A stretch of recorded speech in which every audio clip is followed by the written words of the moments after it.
And then another RPG, and I remember looking up and seeing it hit the helicopter, tail of the helicopter. You saw it hit. Yeah, and it just started auto-rotating. I'm like, oh man. And it crashed a little bit northwest of us, or northeast of us. You know, where's it at? Guide me to it.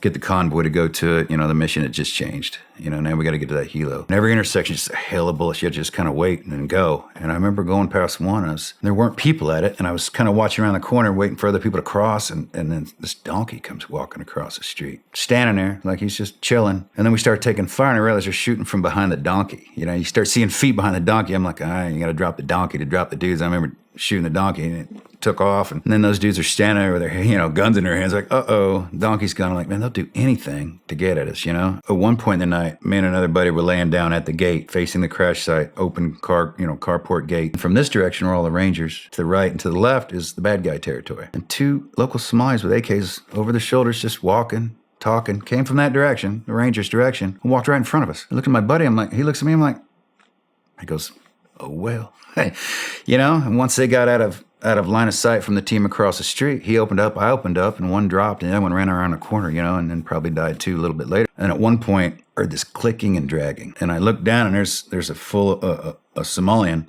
on his hands and knees with an AK in front of him, crawling up to my window. And I tried to get my M4 out there, and I couldn't get it out there, and I pulled my .45 out, stuck my hand through the bars, and was aiming it literally at the top of his head. And I pulled the trigger, and it was so full of sand from the rotor wash, the hammer falls halfway and it just sticks there. Pulled out one of those little Austrian grenades, those little ones, and pulled the pin. And I showed it to the guy standing on the door. I was watching in the window. He's like, he just steps in the hallway, and I stuck my hand out the window again to look. I remember dropping it. I remember him looking up like, what was that, you know? And start to move to get up, and I just laid on the bed. And that thing went off, and the whole ceiling was just covered.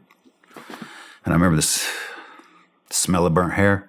It didn't even hit me then. I thought, I finally got to use a grenade was my thought. Other than basic training, I got to use a grenade. And we're just standing there, and that's the Mogadishu mile started. Running and gunning. I was out of ammo again. I remember people were dropping mags and reloading their mags, and I'd pick up a mag off the ground and knock the dirt out of it and stick it in. I had 3 rounds, you know, in there, and I'd grab another mag. And it was that bad. Yeah, it was, and probably for me anyway. I mean, I don't, you know, if guys are dropping mags with 3, and I'm like, all right, well, you're apparently not as bad off it as I am, because I have 0 mags with 0 bullets. And I remember finally making it back to all of the vehicles and all the tanks, and it was weird that the tanks were just shooting into the city. These armored vehicles were just rocking at the 10th Mountain, was rocking 50s into the city, and Mark 19s and launching grenades, and God knows what direction, what they saw. It was a sight to see. I remember looking up at one of the Packy drivers, and I was like, smacked him on the head, and he looked at me. I'm like, thank you. And he just looked back like he was terrified, you know. And I remember pulling up, and right before we turned in our gate, there was a little cutout off the side of the road, and I remember seeing, 12 bodies covered in poncho liners or ponchos,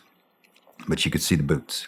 And I know the difference between Adidas assault boots and tan desert boots. And I thought there's way too many Adidas assault boots right there, you know? I have no idea what's going on. Got in the gate. I saw 2 Humvees with RPG blasts on the sides and in the windshields and bullet holes and blood on the ground and sand everywhere. Blood in the vehicles and the smell of bleach. I'll never forget that smell. I've smelled it, and it takes me right back in a second. And it's, they bring the vehicles back, throw sand to absorb the blood, throw bleach on it, and then load them back up.